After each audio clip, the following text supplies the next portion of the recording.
There's this right-wing stereotype or talking point that many immigrants, but in particular refugees to the United States, fail to integrate into American society. There's this stereotype that we don't want them because they'll always be separate. They'll never be part of our cultures or our customs or speak our language. We actually have a new report now on refugee integration, and it looked at four groups: Somali, Burmese, Hmong, and Bosnian refugees, together constituting about 500,000 U.S. residents. And the reports looked at how do these groups end up in terms of integration and assimilation in the long run.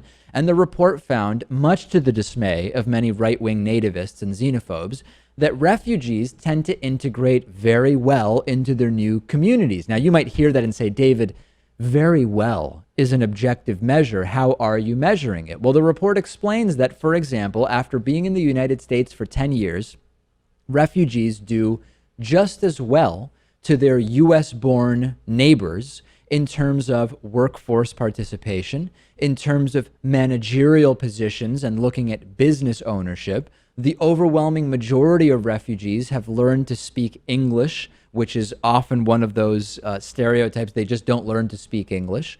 And many have become naturalized U.S. citizens after being in the country for 20 years. Very important findings here. Labor force participation rates for refugee men specifically often exceed those for U.S.-born men. Very interesting, Lewis. Yeah, that is quite interesting. But what about more social things, you know? That would be my question. Well, those are harder to measure. I mean, what's an example? If you speaking the language is sort of the key one, right? I mean, that's sort of like the lowest common denominator for being integrated into society. If your question is, are they playing in pickup co-ed soccer leagues after work to the same degree that your average 30-year-old is? I don't know. I don't have the answer. The study didn't look at that. But certainly language is one of the most important lowest common denominators for integration.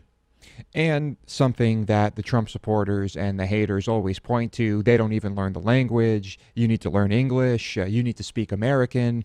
That's something they say, not something I say.